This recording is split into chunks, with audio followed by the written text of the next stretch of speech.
Hey guys, so I've been seeing on TikTok a lot of people have been doing this where they go through their skincare routine and then they see how much everything costs. I thought it'd be really fun to see, as my skincare, I get a lot of it from TkMaxx, so I don't even pay the original price of what they're actually worth. So I think it'd be fun to just collect everything, see how much it costs, and also do my skincare, because I actually haven't gone through it on this channel at all, so I thought that would be fun as well. So here's where I keep all my open skincare. I put it in this little container from IKEA and I feel like it is the perfect size. I don't like to have too many open products at once, so all the open products that I'm using in my routine, I put them in here. If I try and add more in here, I have too many products in my routine and I need to dial it back. Because with your overall skincare routine, you really shouldn't be adding too many products. And I feel like with mine that I'm doing recently, I don't really have too much products in there. So let's get into it. So to start out with, we're going to put on some toner. Lately, I've been using this one from Nivea. This is the Refreshing Toner. So this was actually gifted to me from Influencer, so I actually didn't buy this. But honestly, I actually really love this toner, so I probably would buy this, to be honest. So this is meant to be used for normal and combination skin. Like the name suggests, it is super refreshing on the skin. It has a little bit of a scent to it, but I don't mind it. It's not really like irritating or anything. But I mean, I would ultimately prefer if there was no scent in skincare, just in general. Now time for some eye cream. I got this from TkMaxx and this is the #OOTD Puff Eye Serum. I honestly don't really like this eye serum. I don't really feel like it depuffs or hydrates or anything.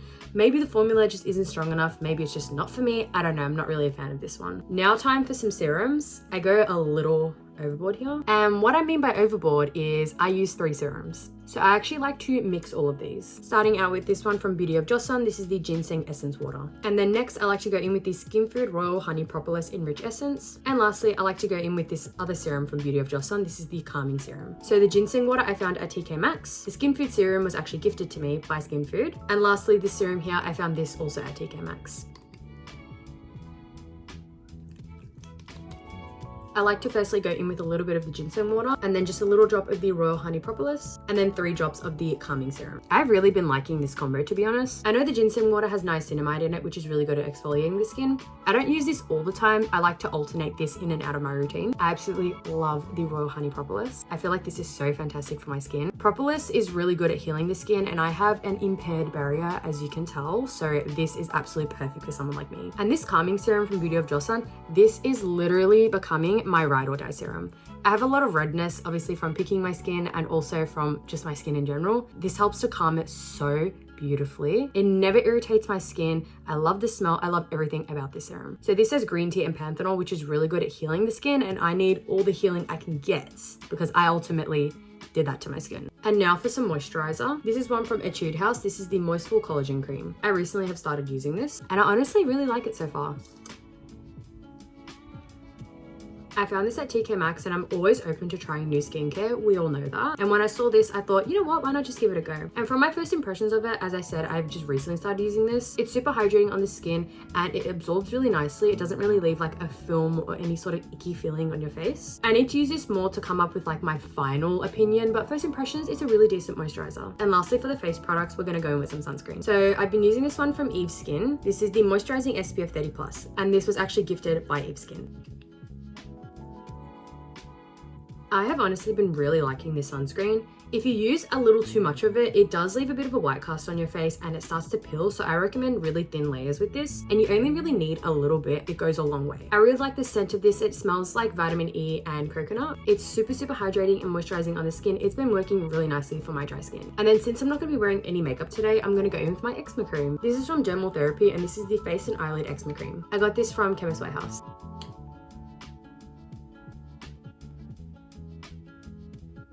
So I like to go in with this on my eyes and the corners of my mouth because those are the areas that I suffer from eczema. I'd say this is quite good. It definitely helps to alleviate that dry and itchy feeling. It has colloidal oatmeal in there, so it's super good for healing and calming the skin, especially if you suffer from eczema. I noticed that when I use this and I wake up in the morning, my skin feels a lot more supple and it's a lot less red and inflamed. I will say that if you're having an active eczema flare-up and you put this on there, it stings like crazy. I don't know if that's just me or it's the cream. I'm new to using eczema stuff because recently I've just been really suffering from eczema. But yeah, it hurts to the point where like I need to fan my eyes or take the cream off. But if you work it into the skin and make sure it's all absorbed, it hurts a little less. And then time for my eyelash serum. This is from Rom&nd. This is the Han All Lash Serum. So that's pretty much my skincare all done. And now I haven't actually calculated the total of my skincare routine. So this is the price for my skincare if I had paid retail price. Ta-da! And this is the price that I actually paid for my skincare routine. I really am curious as to see how much everything costs. With being an influencer and having a tiny little platform like I do now, I don't really get gifted too many products, but when I do get gifted products, I feel so grateful. And I actually use everything that gets gifted to me. I'm not one of those people that gets gifted things and just gives it away. I at least want to use as much as I can of whatever I'm being gifted. So I really appreciate to the brands that actually do that. So as I said, I don't really use too many products in my skincare routine. I don't like to overload it because with your skin, you have to be a little careful. You can't use too many products at once because you will damage your skin barrier. Take it from me, sweetheart. I damaged the shit out of that. So I'm in the process of healing my skin and my barrier. So these products that I'm using are really helping to fix that. How many products do you use in your skincare routine and do you have any favorites? Let me know in the comments. I feel like I'm not gonna do too bad with the overall price. I'm not too sure though. Thank you so much for watching, and if you did enjoy it, let me know in the comments, like, subscribe, and all that good stuff. I'll see you in the next one. Mwah.